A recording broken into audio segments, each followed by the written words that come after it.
morning students. Today we are going to start a new chapter, chapter 3 of geography, natural resources, natural vegetation and wildlife. In the previous class we have dealt about natural resources and their classification, and in the next chapter we have dealt about the land, soil and water. Today we are going to talk about or discuss about the natural vegetation and wildlife. So from the term natural vegetation, what it denotes?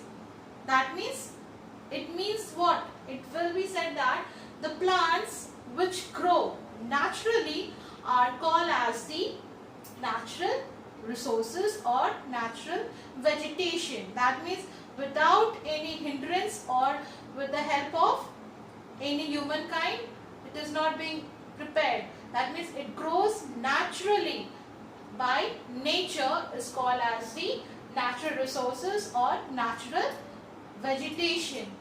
Moving to the other term, wildlife. It refers to all the plants, animals, birds and organisms which live in their natural habitat, that means in the nature. So that is considered to be as the wildlife. That means it contains what? It contains plants, animals, birds and other organisms that comes in the wildlife.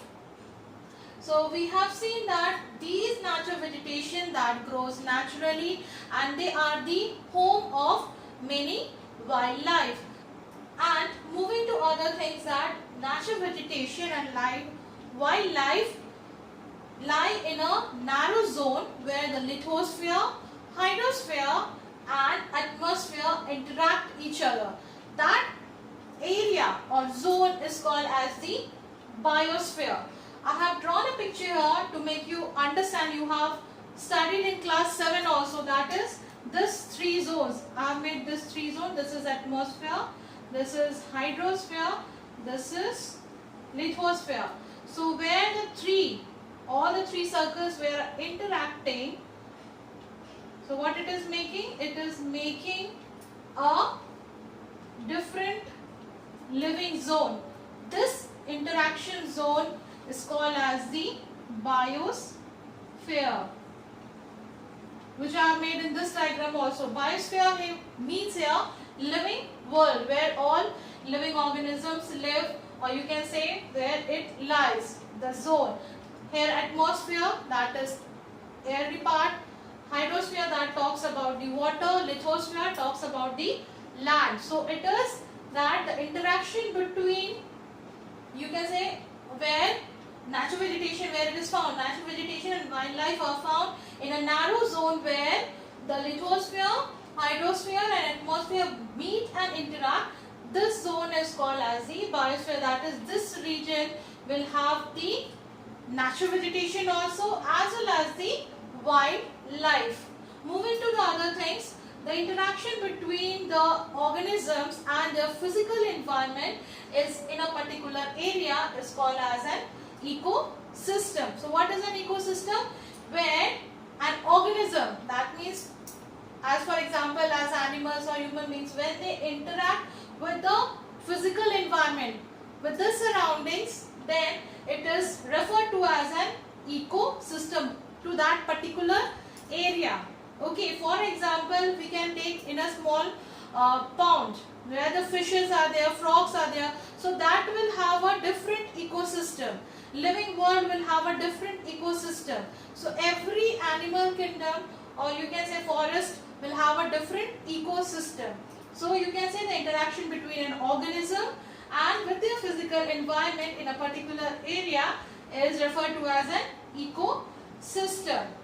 And it is said that the vegetation or natural vegetation provides us with wood, timber for any other purposes.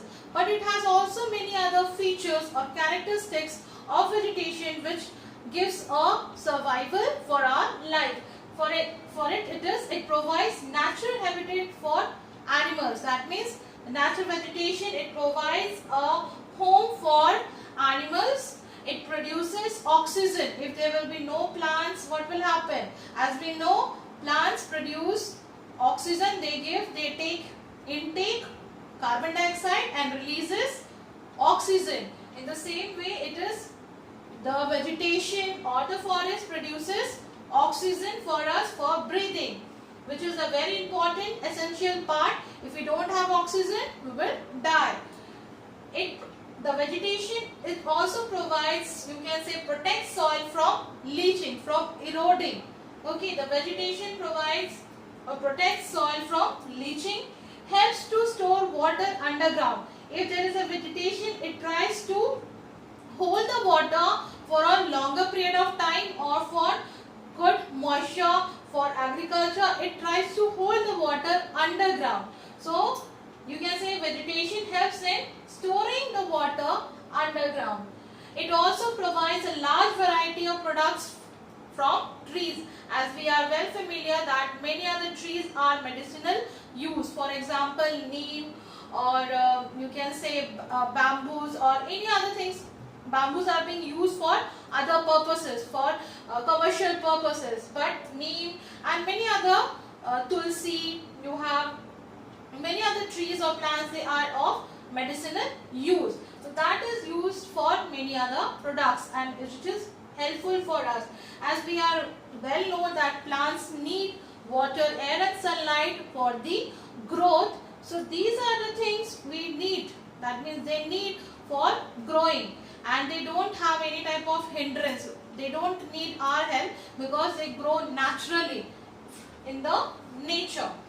It is also saying that the growth of vegetation is only maintained or controlled by two factors, that is temperature and moisture. So you can say the vegetation, the growth, when it is having a growing position or growing from the seedlings, it is seen that it is mainly controlled by the temperature, or you can say the climate, and the moisture, the particular area where it is, and the moisture content of that particular area. That means how much air or oxygen it is having, that area is controlled in the vegetation, the growth of the vegetation. Moving to the other things, that the natural vegetation is divided into three zones, or you can say three classification, that is forest, second one is the grassland, third is the shrubs. In the forest, it is further divided. It is tropical forest, temperate forest and taiga forest. These forests lie in a different zone, that is on the earth's surface. We have different zones. Now we have important latitudes, and in the important latitudes we have different heat zones. So we see that these forests lie in different zones of the earth, which we have made it. So the forest is divided into three zones, that is tropical, temperate and taiga forest. Moving to the grassland, we have two classification, that is tropical grassland and temperate grassland. Here grassland means small plants, okay, not having too tall, okay, that will be considered as small bushes or grassland. Very small grasses are grown naturally, okay.